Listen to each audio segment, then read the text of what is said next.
well what the military has accomplished in the last 2 years. And I think what I was trying to share, and I think some of the other commentators, is what's next. Now what? And I think many of the comments you just made are actually within that vein. I mean, if you'll note, there was a real complementary nature to a lot of our presentations, which is, now what? What should the role of the military be? What should its mission be? How big should it be? And if it needs to be diminished, how can that be done in a responsible manner? I think that's exactly the conversation we're trying to have here today. Thank you.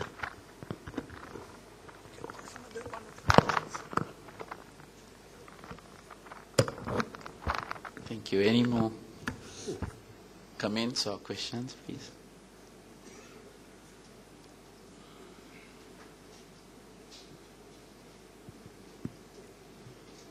Yeah, my name is Mubashir Rabbani. I'm one of the speakers here. Can you hear? Okay. My question is for the Honorable Defense Secretary. Now, since the war is over, how do you see relations with one of your biggest ally in military, Pakistan? What is your vision that how relations are going to be? I didn't get what. Can you repeat that again? This is Relations with Pakistan, your biggest military ally during the war. after the end of the war. We were friends throughout. I think it will remain like that. I know that we're good friends of Pakistan. We, for a long period, the Pakistan military, the government assisted the Sri Lankan military as a regional neighbor of Sri Lanka. And I mean, we know that mainly some of the military equipment came from Pakistan because we depended on Pakistan. Some countries did not want to equip the arms and ammunition to Sri Lanka, had sanctions. Then countries like India had an issue. We know that the sensitivity of certain issues, selling some equipments, but we got a lot of assistance from India.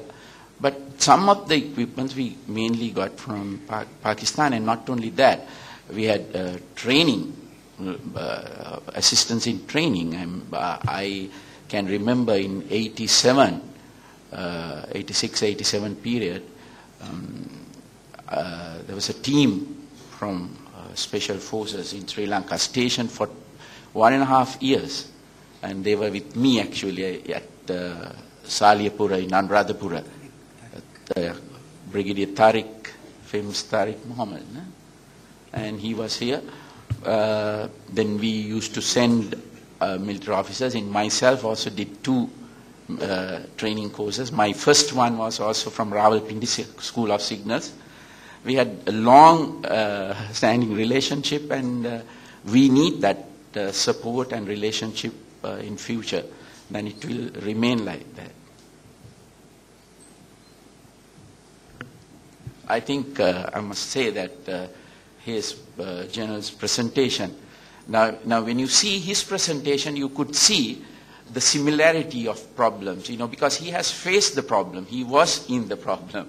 So a lot of similarity in what he has said and what he has told, that the lessons almost similar. So you could see, when you compare the people who were in a conflict like that, then you speak the same language.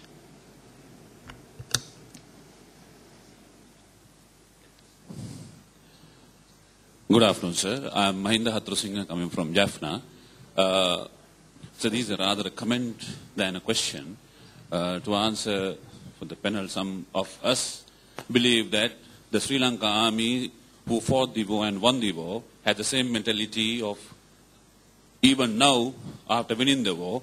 But I should say that the major focus and the transition from fighter force to a protector force is the most significant thing which we all understand by the army and the armed forces, because eventually the same people who fought with the LTTE finally helping maybe the Mahavir families, maybe the others who are not part of the conflict, to the same people to rebuild their lives after 30 years of conflict.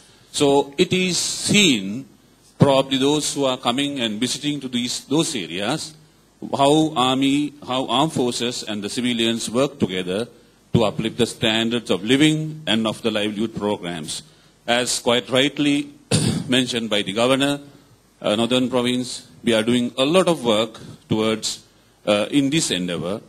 And also I must mention some ambassadors who visits Jaffna, and also some who gets information from some elements who are not very happy about what's going on in these areas.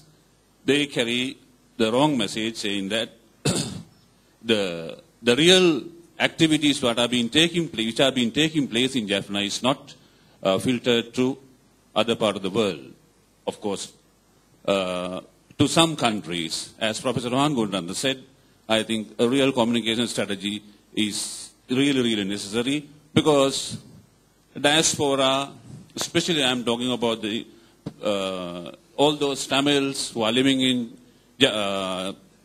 UK and Canada, now they are coming to Jaffna, they are coming into other areas as well, and they come and they visit and they meet us and they say, General, we are very sorry, we have taken so much of pain to discredit you, but we are very sorry, we shouldn't have done that. So that is what I think the most important point here. We have to carry this message forward to the other part of the world, because diaspora being the biggest threat as now which stands. Thank you, sir. Thank you very much for yeah, sure. I want to respond to very briefly to our American colleague who made a remark.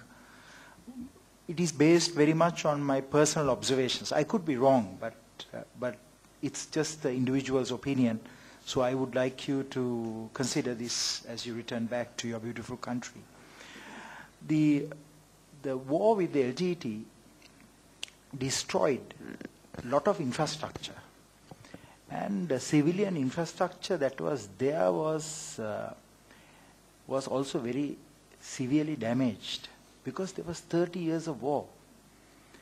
And if the military was to pull out of the Northeast, give the functions for restoring services to the civilian agencies would not be capable to do that, because no infrastructure was present at the end of the war. So the military that already had a presence very quickly transformed and performed the functions of those civilian agencies. So I see the Sri Lankan soldier as both a warrior, but also as a humanitarian worker. The Sri Lankan people are very different, because they have a lot of maitreya in them. They smile. Our people, we don't have to teach them to smile. They are naturally smiling. And in the war, yes, they fought very hard. But today it is different. And even the LTT cadres, I want to say, having spoken to several hundred, probably several thousand LTT cadres over the years, those who fought, they don't want to fight again. You see, they think it is something of the past, and they want to move forward. So those pockets or segments of the diaspora communities that is still active overseas, they never saw the battle. For them, it was entertainment from outside, you know. So that is why I think General Mahinda Hathurusingha's comment, he is our Security Forces commander in Jaffna, is very pertinent. When they come back to Sri Lanka and see the development, they themselves are transformed. They go and they take a message overseas that the propaganda that we have been subjected to is not true. As you know, propaganda need not be true. It needs just to be believed. So when they come here and they see the development, their minds are transformed. So my own thinking is that the military should remain in the Northeast, and we should build our civilian capabilities to respond to those needs. And that is happening, but it is happening at a slower pace.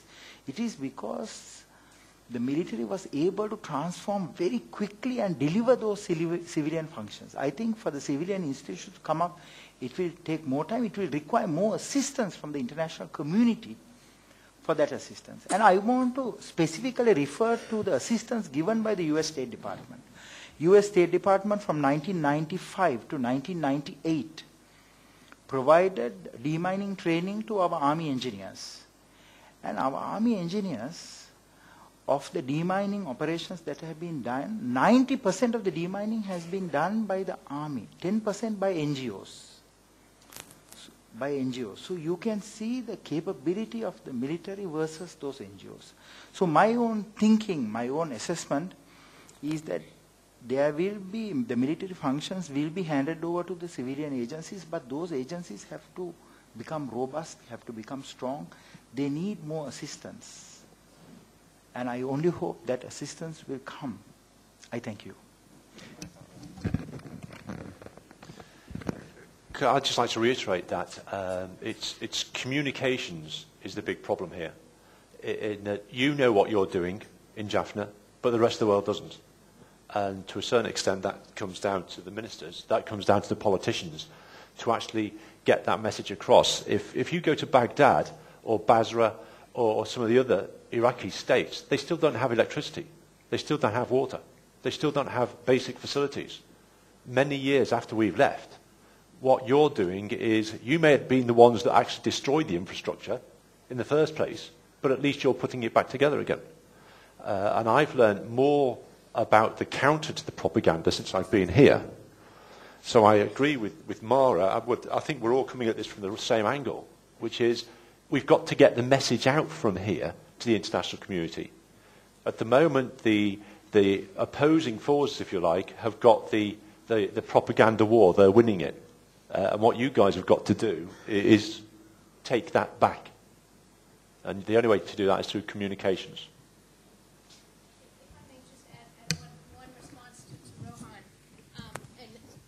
Thank you. That's terrific. And I think Alan did absolutely reference on a point that there are some very serious accomplishments here. I don't think anyone is discounting that those accomplishments exist. What it seems to me, though, is since I've arrived, I keep hearing how much has been accomplished in terms of demining, in terms of resettling IDPs, in terms of rebuilding infrastructure.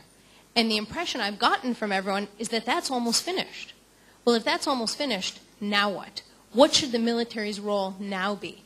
I think actually Major General Iqbal really hit the nail on the head here with his paradox, right, in terms of the military's role and the civilian force's role.